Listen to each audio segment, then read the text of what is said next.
talking a little bit about refuge. It was my topic anyway, so, and both of your questions feed into it. And this is a Tibetan style of explaining refuge. They talk about outer refuge, inner refuge, and secret refuge. And I make it in the example of Tara, but we can do it in the, first I do it with Buddha, Dharma, Sangha. This is more familiar. We take refuge in the outer Buddha because he was a human being who showed us the possibilities of human development. He showed us human beings can develop qualities. Yeah? And we need an outer example for the vision, what is possible. We take refuge in the outer Dharma. That means texts and methods, just to summarize it. All kinds of methods and texts and teachings, which we understand and which help us to unfold these possibilities, these abilities. And we take refuge in the outer Sangha, which are, again, human beings, but of different generations in the past, in the present, and very optimistically in the future. There will be teachers who inspire us by being human beings. And they can teach us in a very concrete way. There are teachers we meet, and there are teachers we read. Some are teachers from the past. We haven't met personally, but they still inspire us a lot. And especially they encourage us to keep practicing, even when we have problems. So this is the outer refuge, and this is very helpful, we need. And most of us can see the points in their lives when a certain image, a vision hit our heart, and we say, oh yes, it's more possible than just earning money and getting a degree and having a relationship. And we all know points where we met teachings, suddenly felt this talks to me, or this method is really good for me. Yeah. And of course, teachers who open the door. And for me, one important thing, or one important point, with a good teacher, he is the person who opens the door for you, so you get the foot in the door. Yeah. And then you may have other teachers too. But the first teacher who kind of opened your heart and mind, that you suddenly felt it's possible for me to go on the path, to walk on the path, to practice. This is something special. Okay, it's not enough to take refuge in the outside. It's important. It will be important all life. But then it's important to take inner refuge, to take it into heart, so that you not only admire the outer Buddha, the historical Buddha, and he was so fantastic, and he was so fantastic, and pray to him, and so. But, okay, I have Buddha nature too. I have these abilities too. So it's kind of another, it's something changes in your life. It's inner refuge to the Buddha, yeah, Buddha potential. Inner refuge to the Dharma, that's very nice. They say the Dharma of scripture transforms into the Dharma of realization. Suddenly you hear certain sentences and, oh, yes, that's true. Yeah, you feel it from the inside that a certain description, a certain teaching is true. It's not just an outer teaching, which is inspiring, quite interesting, delicate and subtle and fantastic, but yes, it's in me too. And inner Sangha, taking refuge into the inner Sangha, okay, you have confidence in your ability as a practitioner. You walk on the path. You're not an outsider anymore. And that's a word they sometimes use, that you are an insider in that sense. You are yourself on the path. So it's important. And related to European concepts, you have confidence in the outer people and confidence in yourself, self-confidence, or in terms of the another teaching, they say, if you study and hear, listen, you gain confidence kind of based on inspiration and admiration, yeah? Like children have to their parents. And then when you check the teachings, when you apply the teachings, you gain this faith based on reasoning, kind of this confidence based on your own understanding, and you feel self-confident. Yeah? But this is not enough, because people out of refuge can be disappointed. Your teacher can behave in a way you can't understand anymore. You don't have a good understanding anymore. I heard a couple of weeks ago that a teacher of a person I know committed suicide. And this person was completely irritated how a teacher who teaches confidence and can commit suicide. Or one of my teachers was not my main teacher, connected with the Kadampa, the new Kadampa group. And they were fighting with Lama Yeshe and Lama Zopa about Manjushri Institute. They took over. And I had attended teachings by this teacher, and I liked him. And 3 years later, they took over Manjushri Institute. And Lama Zopa couldn't visit anymore. But later on, they kind of settled a little bit. But it was really irritating for me. I still respected the teachings, but the behavior I couldn't handle. Yeah. So, well, anyway, it can happen. Self-confidence can be shaken too. Let's say just to become sick, or it's not inspiring anymore, and you practice and you think, I can't meditate anymore, what's happening? So, or if you get older, you forget things and you thought you understood it, whatever. Confidence in others and confidence in yourself can be irritated. So it's not enough. It's important. It will be important all our lives. But that's why we need inner, not only outer and inner refuge, but secret refuge, they call it. What is that? Another word for it, it's ungraspable refuge. And what is ungraspable refuge to the Buddha? They call it into the empty nature. Yeah, you could call it.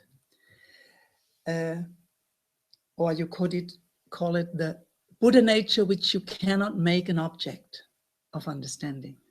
You could call it deep, deep Buddha nature, which is never an object of understanding of the reason. Yeah? Dharma, pretty similar, is the teachings beyond words and symbols. I mean, we learn and we intuit more and more. Every single word, every term is the finger pointing to the moon. Love is a 4-letter word. It's not love. I can say love. I can write it down. I can write down a definition. We know that we don't know. The word is not catching the full significance. Words are symbols, and all words are symbols. And sometimes the philosophically minded people forget that. If you know the definitions, you don't know what they point at. It can be a help, but it's not enough. So Dharma beyond words and symbols. Sometimes again, they say that's emptiness. The emptiness of all phenomena, the emptiness from true existence. Yeah, and what is ungraspable refuge into Sangha? You mentioned it this morning. I don't know how to practice. I know that all concepts are concepts. I don't understand what Tara is, what Buddha is, what refuge is, but I just keep going. There's a kind of confidence beyond words and symbols and anything I can explain, I can rely on. And you can't really explain it. I mean, you can, again, point to it. Okay, somehow, I don't know. And this is being nourished by outer refuge and by inner refuge. the secret refuge is nourished. And you never will be able to make it an object. You never will be able to understand it with reason. But intellectually, you can understand that your understanding has limits. That's how far reasoning is going. Intellectually, we all can understand that we cannot understand everything. We can intellectually understand that life is beyond understanding. We can understand certain aspects, and we can understand enough to survive. Yeah? We understand enough to create machines and to create constitutions and government and institute and whatever, and furniture and machines and all kinds of stuff. We can understand enough to fly to the moon and back. It's incredible. But we cannot understand what life is. And once we understand the limits of thinking, this is like a door to this deep, ungraspable refuge. Unfortunately, it's not coming easily. And one of the best metaphors I ever heard was by Juan de la Cruz, St. John of the Cross from Spain, 17th century mystic. He called it the dark night of the soul and of the mind, or the spirit, depending on the translation. And the dark night of the soul is it's my translation of it. The dark night of the soul is the experience of renunciation. You notice that pleasant feelings are not enough.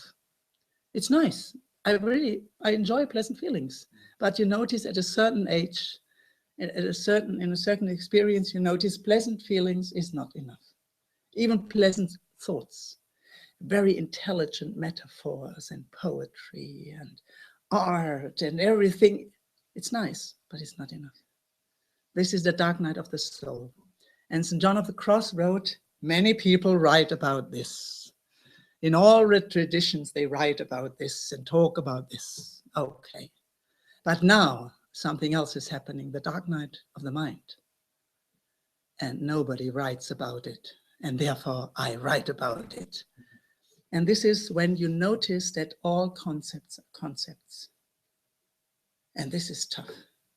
And spiritual people experience it as being lost because you notice all these concepts, the teachings. It's like paper. It's like paper dragons. It's just paper. It's just blah, blah, blah, blah, blah, blah. And sometimes people fall into despair.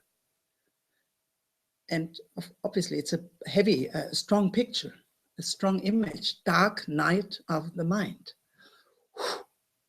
And you feel lost. And St. John of the Cross kindly says, please continue with whatever practice brought you here. Obviously it works. It brings you to this point. So please continue to practice. And then you will discover a confidence which is not based on pleasant feelings, on nice experiences and clever theories. And he, of course, as a Christian monk, called it trust in God. But we can call it trust in Buddha nature. But this is never something you can grasp. Trust in God, it's a kind of feeling there's something which is bigger than me, greater than me, which holds me. Sometimes you have the image of holding, being held, yeah? But those are all images again. So I find it interesting, Tibetans teach these 3 levels of refuge, even though normally they talk about the first 2. And taking refuge again and again and again and again will open up this door. And according to my experience, practicing with images of enlightenment, like Buddha figures, is an incredible help to open the heart and the mind to this dimension of ungraspable refuge. Because, I mean, do I understand Tara? I mean, what is Tara? Who is Tara? Where is Tara? So it's an image. We have words again, an archetype, a female archetype of wisdom or whatever, a wisdom aspect. It's all words, but we will find out when we practice. And so we have this beautiful structure of the sadhana of a practice. You have Tara outside. You take refuge in the outer Tara. She has qualities, and I like these qualities, and I relate to the qualities, and I'm inspired by the qualities. And then Tara sinks into me. She sinks into my heart in one way of doing the practice. And in a way, this is taking inner refuge. Tara is in your heart, or if you have received the initiation of Tara, your wisdom manifests as green Tara. So it's kind of an inner refuge. And then you learn to identify with the qualities of Tara, the inner refuge. But if you cling to the outer Tara, and you cling to your own intellectual, emotional understanding of Tara, there's always limitations. So they introduce in the sadhana too this element of emptiness and bliss, where everything dissolves. And Lama Yeshe often said, this dissolving form into emptiness, practically in a sadhana, is a fantastic and very effective path to understanding emptiness. Not just intellectually, but on a deeper level, emotionally, because you you demonstrate it like an inscenation in theater. Yeah, you make a drama out of it. Yeah, everything dissolves into emptiness. Woo. And sometimes people get a little bit afraid at that point when everything dissolves. And then you come again as Tara, outer refuge. Tara outside is again here, and then me, Tara, are here. And in the end of the sadhana, again, you have a short meditation on emptiness. Everything dissolves again. That helps you not to grasp too much. I am Tara, and you unfortunate beings are not Tara. I am Tara. And obviously, it is needed to be taught again and again and again, because, of course, you can identify in an extreme way with the deity, and then they call it black magic. Yeah? And they get spiritual powers and use them for egocentric reasons. So ungraspable refuge is something you are slowly approaching to by doing these practices again and again. And that's a very important advice, doing it in all kinds of moods. Not just if you are highly spirited and in your Sunday mood and you are so spiritual and good, in a good humor, and then you practice relaxed and open and clear and peaceful. No, just do it in any mood. Tired, angry, lazy, confused. Do it in any mood. And especially they recommend that with a mantra. Recite the mantra in all kinds of moods. You can really, with an angry mood, recite the mantra, with a loving mood, with a lazy mood, and a boring mood. And then it sinks deeper and deeper. And then at a certain point, you can't plan that and you can't force it. But suddenly, you get a real feeling, even physically, of being held. And suddenly you know, even though today I was a little bit lazy in doing my practice and I just a little bit falling asleep and getting lost and oh, where was I? Or sometimes I recite the refuge 3 times and then I'm at the point with the 4 immeasurable thoughts, and then suddenly I'm in the middle of the 7 limbs, and suddenly I'm back into the refuge because I'm dreaming and getting lost. Doesn't matter. It's kind of a structure which helps me again to get into it. Yeah? So they say in one way, it's important to have a certain level of concentration, but Tara practice is not a concentration practice. It's more using devotion, using the heart quality, using imagination. And imagination has an incredible power.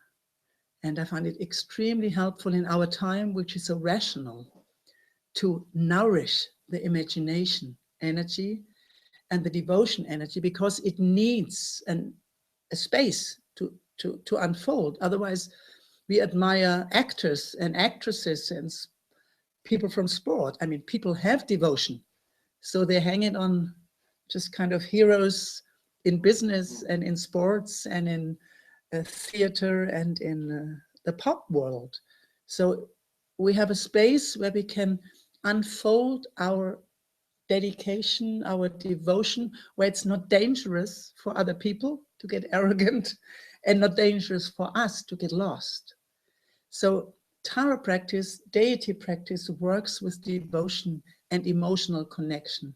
And concentration is not the main point. So don't worry if you get lost. Familiarity creates a familiar feeling and creates, or nourishes, not creates, nourishes the confidence. In German, you can play with the words. If you say to be familiar with, vertraut sein, creates confidence or nourishes confidence, nährt Vertrauen. To be familiar and to have confidence is the same root of the word. So it's very obvious. Vertraut sein, nährt Vertrauen. Yeah. So it's something, if you're familiar with something, you have more confidence. I mean, you have certainly confidence to get up the stairs in your house and to arrange things in your house because you know it. Or you are confident in cooking a certain kind of soup because you are familiar with doing it. If you're familiar with giving talks, you have confidence that you can give a talk. So it's very, and that's why we do it often. And ideally, they say, just do it every day. And you can do short version. The shortest version is, hi, Tara. Sometimes you don't even need to say it. Lama Yeshe used the example of abbreviations in the Western world. He said, if I say CIA, you don't need a story. You have your associations, yeah, or FBI or whatever, yeah. And in all of your countries, you have your parties. They have this 3-letter or industrial business or whatever, yeah. And you don't need more information. And in a way, a mantra is like the abbreviation of the energy of the deity. So you do the sadhana many times to become familiar with the deity, and then you can play with the sadhana. You can make it short or longer, and then you can just sing the mantra. You can make it very simple because you have the familiarity, and then the mantra is enough to make the connection. Or sometimes just the name is enough. And the last point, when you do the sadhana, Lama Yeshe suggested, I mean, he wrote this sadhana in 96, 40 years ago, 76, in March 76, 16th of March 76. He wrote the sadhana, and he suggested us do it every day, but focus every day on a different aspect. And the rest you can do quickly. Let's say one day I'm a systematic person. So first day I focus on the image of Tara and her qualities. Maybe one quality especially. And then next day, the next quality. And the next day, the next quality. And then one day on the refuge prayer. You can focus on, I take refuge in the outer Tara, in the outer Dharma, in the outer Sangha. The next day you can focus on the 4 limitless attitudes. The next day you can focus on the 7 limbs, on the first of the 7 limbs, on the second, and then the whole sadhana, but you do everything, but you make a focus on one. And so you get to know the sadhana very deeply, and it never gets boring because every day you have a different aspect. And if you're familiar with that, after some time, you just do the sadhana and suddenly one point shows up itself, because that's the topic of the day, because you have a certain question and then the sadhana shows you what is important. And so in the mirror of the sadhana, you get to know yourself ever, ever better. Okay, so much about this, and then it's about refuge. Okay. Then the last point you made, refuge in deities or in different traditions. And of course, we were in the 70s when I learned the sadhana, and people were asking. They were traveling through India and had traveled through Afghanistan and through Persia, and everywhere you learn something. And so they asked, can we take refuge to Indian teachers, refuge to Bhagwan Sri Rajneesh? He was the great teacher in the 70s and 80s, the Indian guru. Can we take refuge into Jesus or into Mary? And Lama Yeshe's answer was always, if you consider this person enlightened, you can take refuge. We don't take refuge in worldly people who only are interested in money or power or worldly things. But if you think they are enlightened, you can take refuge. But he made a big point. You need a practice. So it's no use today to practice this and tomorrow that and the next day this and the next day that. But it's more useful to have one practice, half a year, whatever, depending on your mentality, and do the same practice. And my advice is check different deities, get a taste, and when you feel something really hits you and really touches you, stick to that. And I like to repeat Lama Yeshe's phrase. He said it's a Tibetan proverb. Indians practice one deity and realize 100. All. Tibetans practice 100 deities and realize nothing. None of them.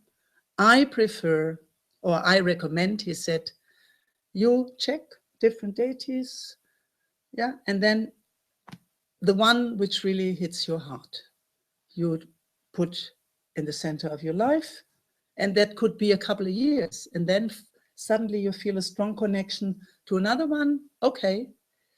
But he then said, in the beginning, when we visualize Tara, it's in our context, there is one point when light radiates from Tara into space in all directions, in all times, in all cultures, invites the enlightened being of all cultures, times, and so on, and sink into Tara. You can visualize all your deities you have practiced before, you have received initiation in, and they all sink into the central deity, and they are included in your practice. So you respect them all, and you remind yourself all the time the different Buddhas don't contradict each other. They just show a different aspect, and your deity, your main deity, is like the main focus. It's like the door, which is good for you, yeah, and it doesn't mean for somebody else it's the same. So in that way, but there are different opinions, and this is the opinion of Lama Yeshe. And to make it even a stronger point, in 83, I saw him the last time, half a year before he died, in Italy, and I had an interview with him, and I said, Lama Yeshe, I have some doubts. He said, what's happening? I said, I have a bad conscience. Why? I find Buddhist texts and books at the moment very boring. I don't read them. So what's the problem? What are you liking to read? So I like to read Carl Gustav Jung. I like to read poems of Rilke. I like to read Western philosophy. I like to read. And I said, so what's the problem? But that's are not Buddhist texts. I think I should read Buddhist text. He said, two things. First, everybody can attain enlightenment. Okay? Yes. Or no, first is enlightenment is possible. Okay? Yes. And it's possible for everybody. Okay? Yes. Whatever supports you in understanding these two things, enlightenment is possible and possible for everyone. That's Dharma, no matter what the official label is. So since then, I feel pretty free in studying whatever helps me to gain confidence in development, in opening up the heart and clarifying the mind, developing love and wisdom and skill and so on. But different people will give you different answers to this question. But I'm very glad I heard Lama Yeshe talk about it. So I relate to that. Okay? Good. Yeah. And now we can again chant a little bit the Tara mantra in order to get familiar with Tara. So please, you can get up.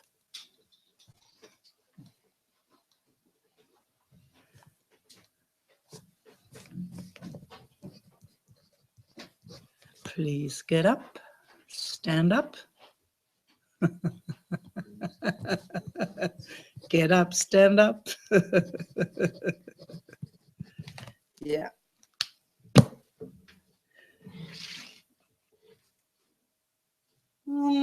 Tare, tuttare, tude soham, tare, tuttare, tude soha, tare, tuttare, tude soha, tare, tuttare, tude soha, tare.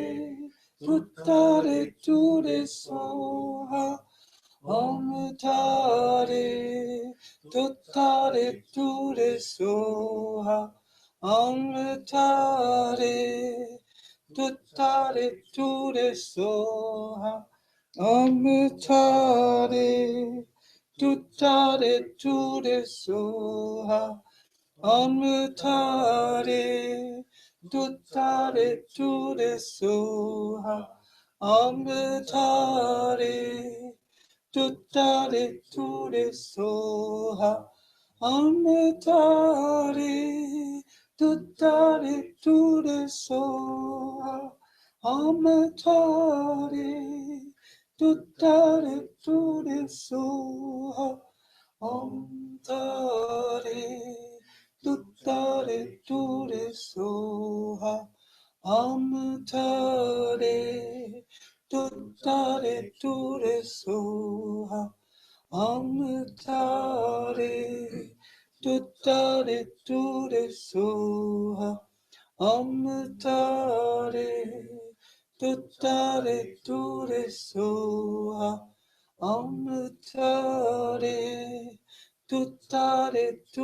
soha, tare, tuttare tude soha, tare, tuttare tude soha, tare. Tuttare tude soha, tare, tuttare tude soha, tare, tuttare tude soha, tare, tuttare tude soha, tare. Tuttare tude soha, tare, tuttare tude soha, Om Tare Tuttare Ture Soha Om Tare Tuttare Ture Soha Om Tare Tuttare Ture Soha Om Tare Tuttare Ture Soha Om Tare Tuttare Ture Soha Om Tare Tuttare Ture Soha Om Tare Tuttare Ture Soha Om Tare Tuttare Ture Soha Om Tare Ture Soha Om Tare Tuttare Ture Soha Om Tare Tuttare Ture Soha Om Tare Tuttare Ture Soha Om Tare Tuttare Ture Soha Om Tare Tuttare Ture Soha Om Tare Tuttare Ture Soha Om Tare Tuttare Ture Soha Om Tare Tuttare Ture Soha Om Tare Tuttare Ture Soha Om Tare Tuttare Ture Soha Om Tare Tuttare Ture Soha Om Tare Tuttare Ture Soha Om Tare Ture Soha Om Tare Tuttare Ture Soha Om Tare Tuttare Ture Soha Om Tare Tuttare Ture Soha Om Tare Tuttare Ture Soha Om Tare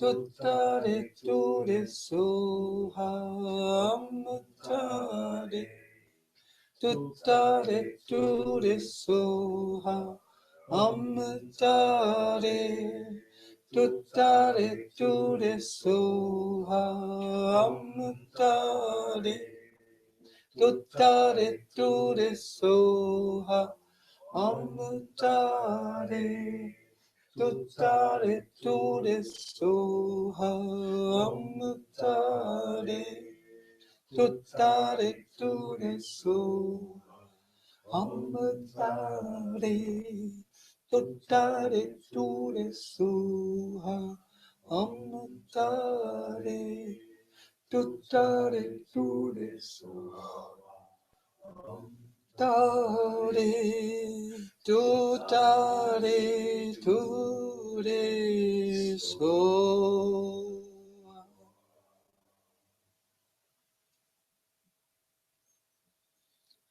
And if you just stand for a moment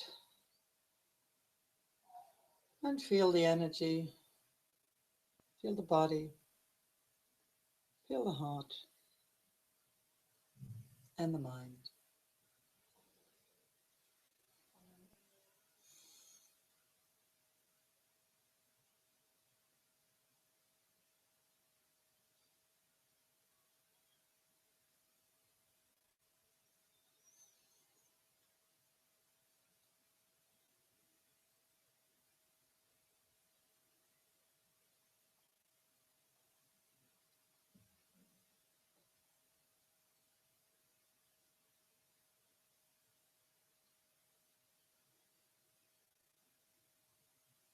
And in order to activate our energy. We can do some swinging, just find space in the room. Take your space, find your space.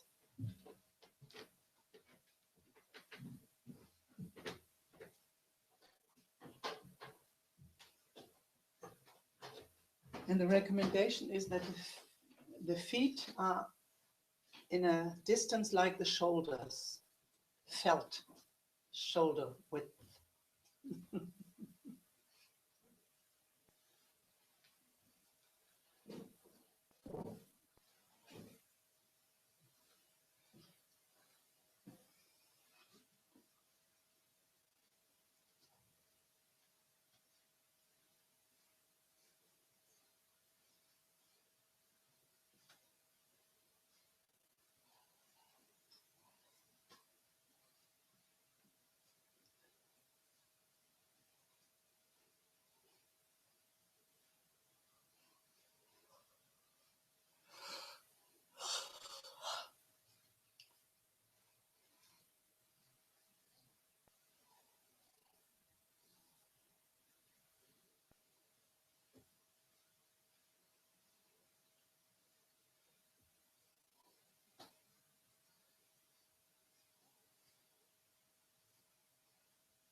And then the movement can become a little bit slower.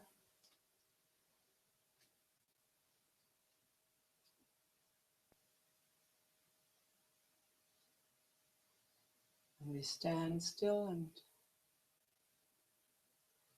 feel ourselves, body, emotions. mind.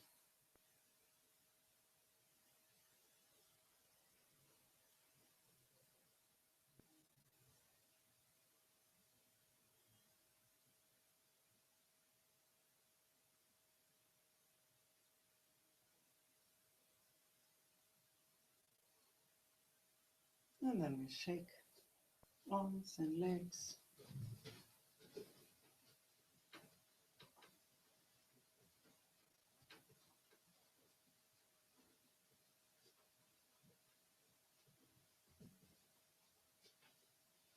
And now we can try an experiment. They call it just sitting in Zen. And the connotation or the meaning is, or the qualification, sitting with confidence in Buddha nature. No technique. I mean, you can use the breath as a little guideline, 10% in the beginning with the breath, but just sitting is sitting with confidence in Buddha nature. That's the idea of Zen, Zoto Zen, just sitting. It's a special way of just sitting. We can put off the glasses, find a comfortable, stable posture, and try it if we have the confidence to just sit without pushing ourselves, without making big effort. Just sit with confidence in our inner wisdom. We do that 15 minutes.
And now we come to a close of this meditation.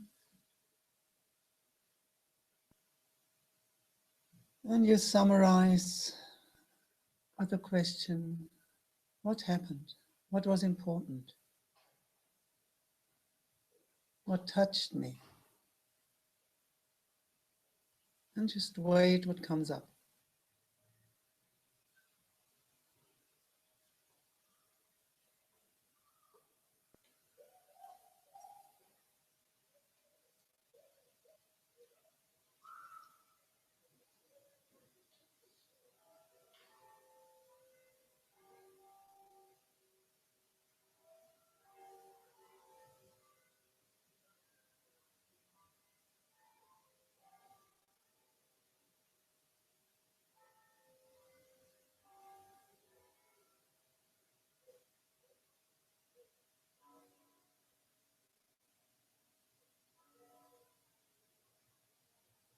And then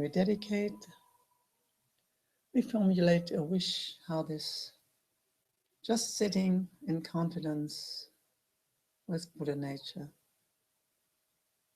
with confidence in Buddha nature, how we wish that this meditation affects our life.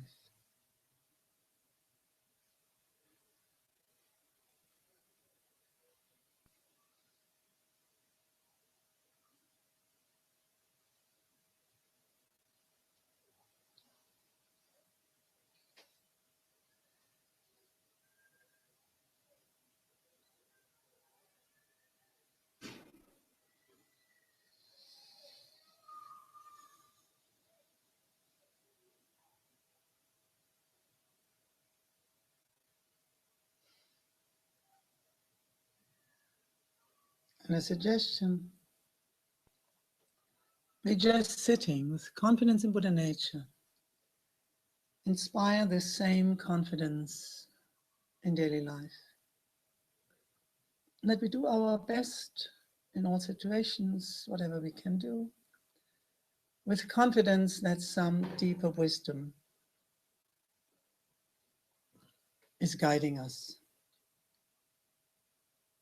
even though we never will understand how that works. May all beings be happy.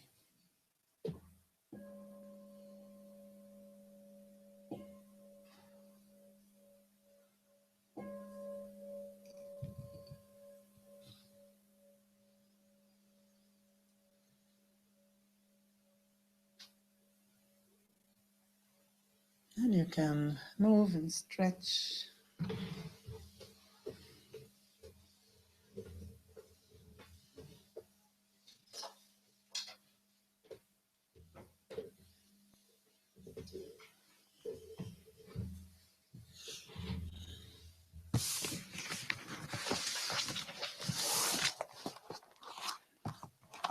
And please lie down. I will sing you a song before we do the Tara practice, because I translated some of the prayers and the refuge.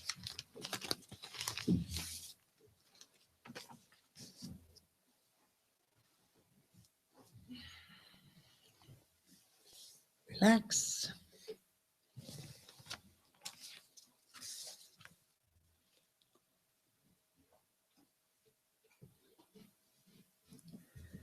I don't know, Niels, do you want to tape that? Do you want to tape that? The song? It's on? It's happening? Okay, good.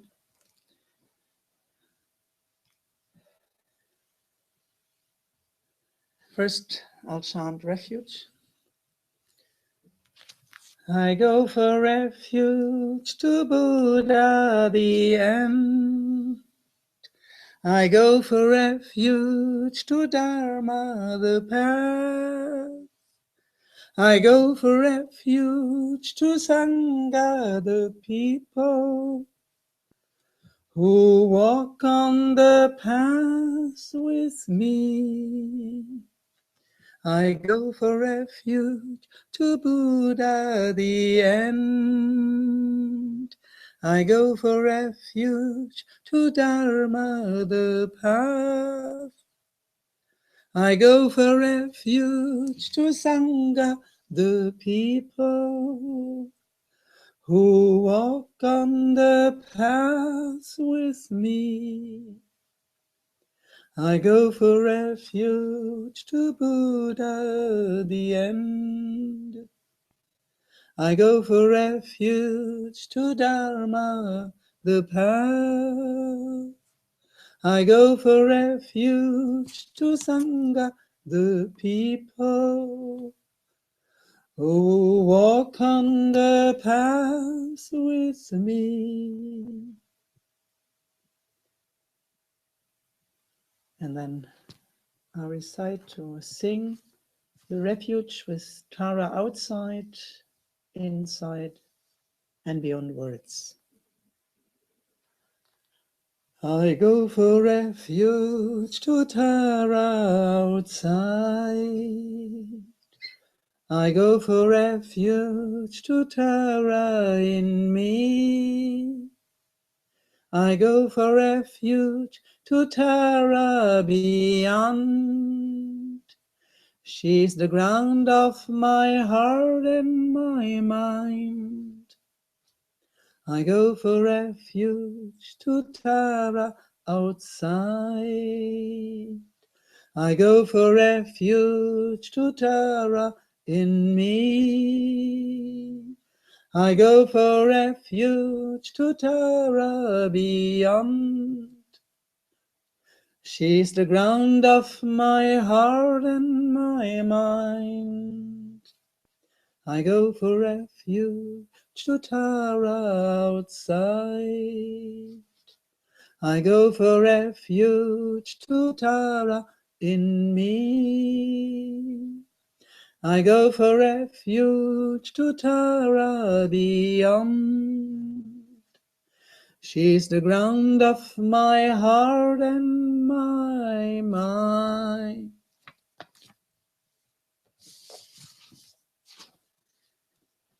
And then when we recite the 21 praises to Tara, first we recite a verse, the Potala chant. From the pure land of Potala, O Tara, born from the radiant green tongue, you save all beings just with your green light. Please come with all of you sisters.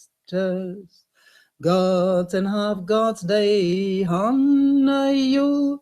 They bow down to your lotus feet.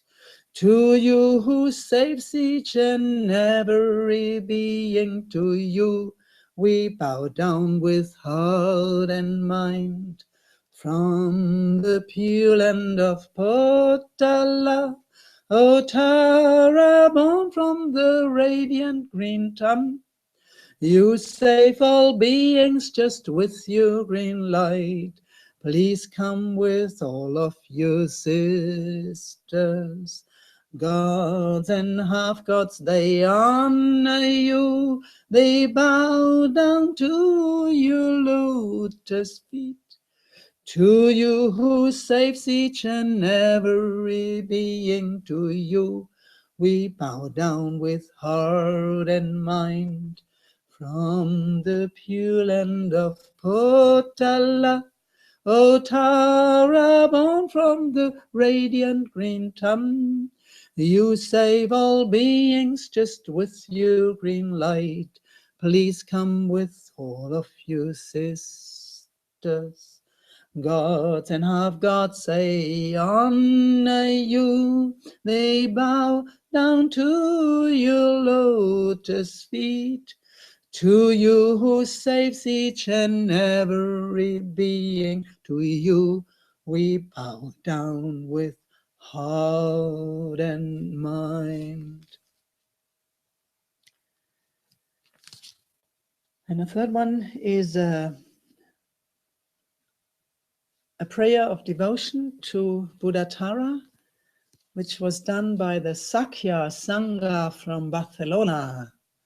They made a CD called Monjas Budistas, And they interpret a lot of traditional pujas with modern melodies. Great inspiration. Oh Buddha Tara, tú eres aquella que tiene la gran bondad. Te llamo desde el fondo de mi corazón y te encuentro en el meditar.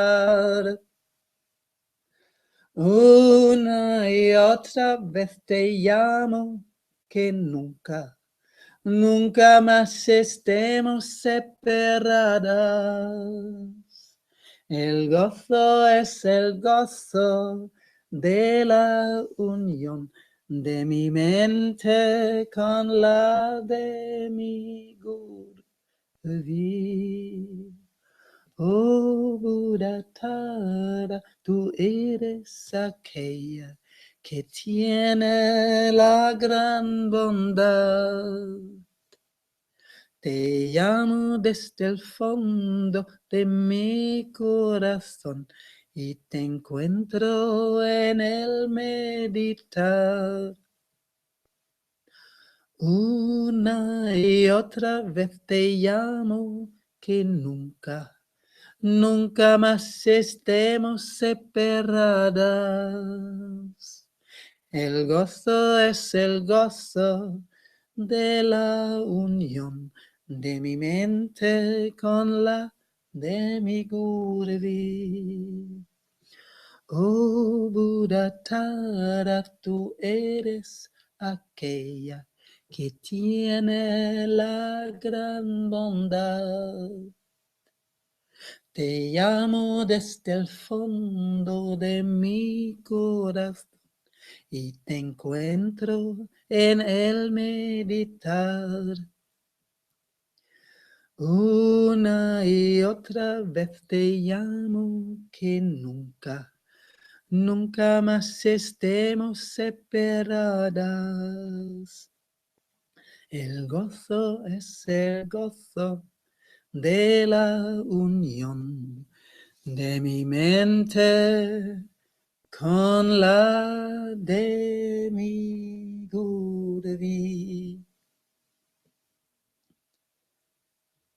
Okay, some songs.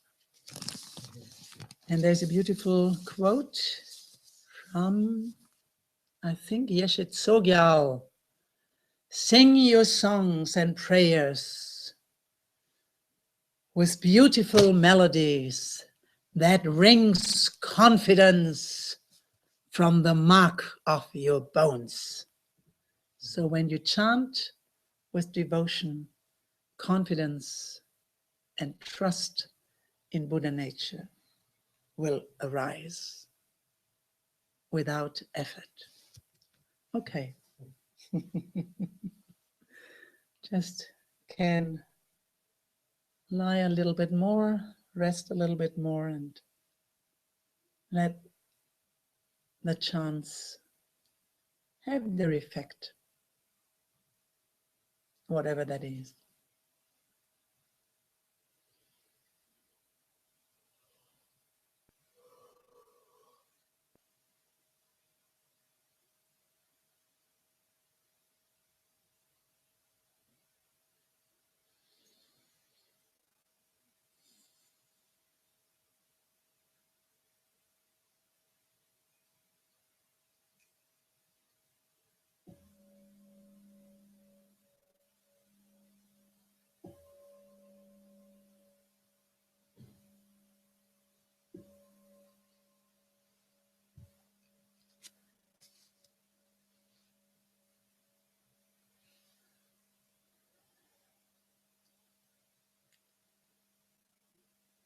And when we do now a short guided meditation on Green Tara, you can keep lying, keep sitting, whatever you want. The short one is okay. You know, the Buddha taught meditation for sitting, walking, standing and lying down. All of it is okay.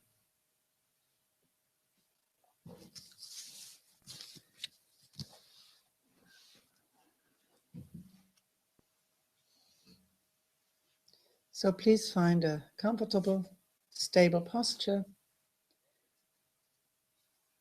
They say when you lie down, pretty symmetrical. If you sit, pretty upright as much possible.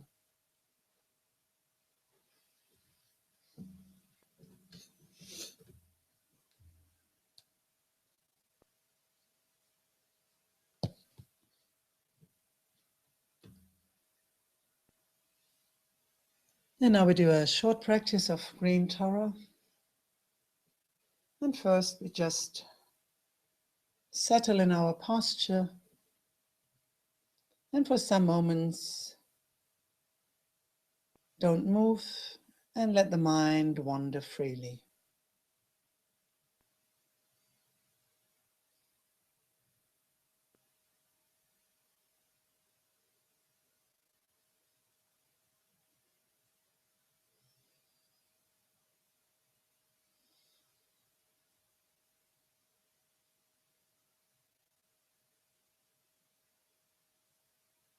And then we look at our motivation, our intention, by just asking, why am I here and what for? What kind of wish do I have for this meditation? And we notice whatever motivation is there.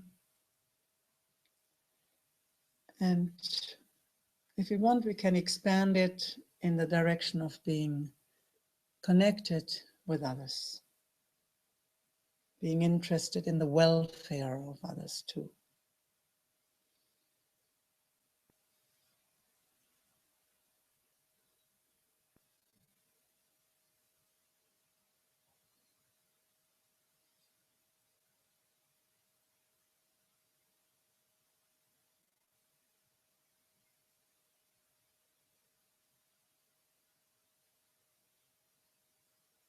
And a suggestion, may this meditation on green Tara open my heart and clarify my mind so I can understand and feel ever deeper the connection with others and the great confidence in deep wisdom in myself and others, and live and act from this confidence. And then we think of green Tara, and she appears in front of us, sitting in the dancing posture, left foot drawn in, the posture of samadhi, of quietness, inner peace, and deep understanding. The left leg stretched outside a little bit in the dancing posture, signifying compassionate, skillful action. The left hand at the level of her heart, index finger and thumb touching, 3 fingers upright. The posture, the mudra of refuge, deep refuge and fearlessness, because Tara has taken refuge in her inner wisdom. Therefore she's fearless and can protect from fear. And her right hand in the posture and the mudra of giving on her right leg. Index finger and thumb touching, 3 fingers pointing downward. And for a moment we think of these qualities and which role they play in our life at the moment.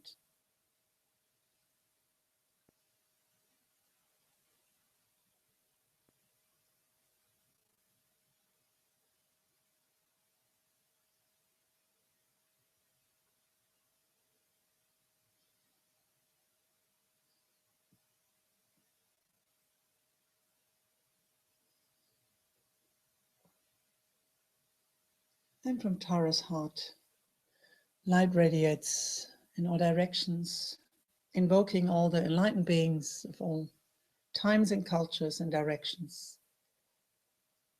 And they sink into Tara's heart, showing that the enlightened beings never have trouble with each other, even though they manifest in different ways, in different times, and different cultures, responding to the needs and mentalities of the people.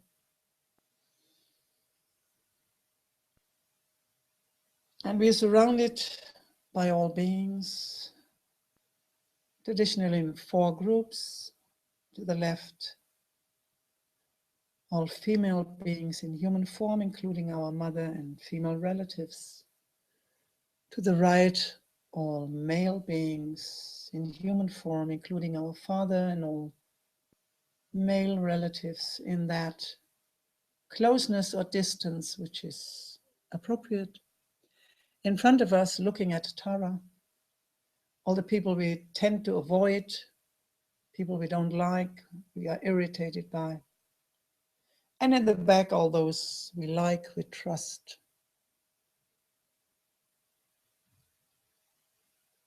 And we can think of 1 or 2 people in each group.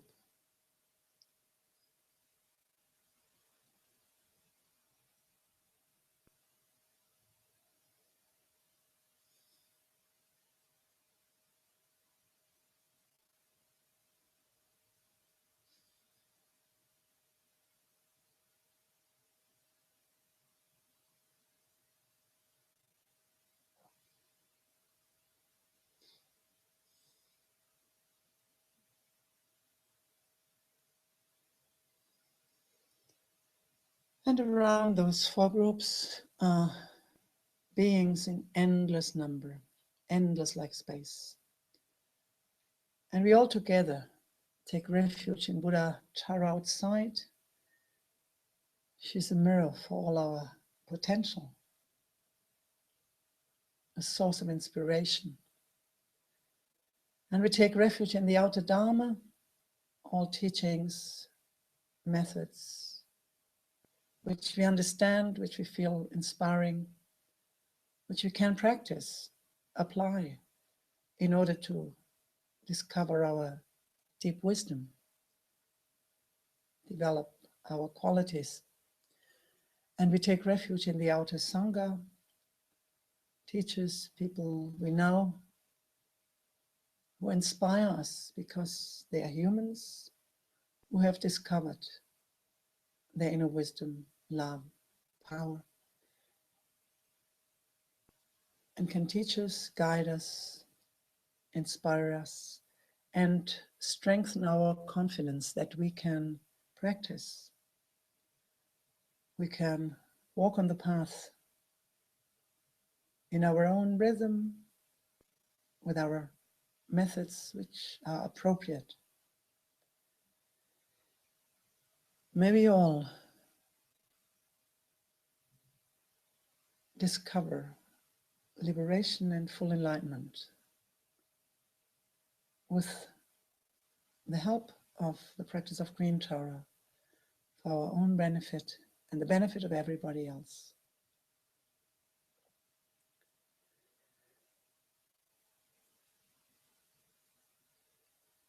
And we strengthen the connection with all beings with the 4 limitless attitudes. May all beings be happy and understand and know the causes of happiness and create ever more causes for it. May all beings be free from suffering, know and understand the causes of suffering and not create them anymore. May all beings discover the great joy of liberation from all confusion, from all agitated emotions, and of great enlightenment and development, unfoldment of all good qualities. And may all beings discover great equanimity, not holding close some and distant others,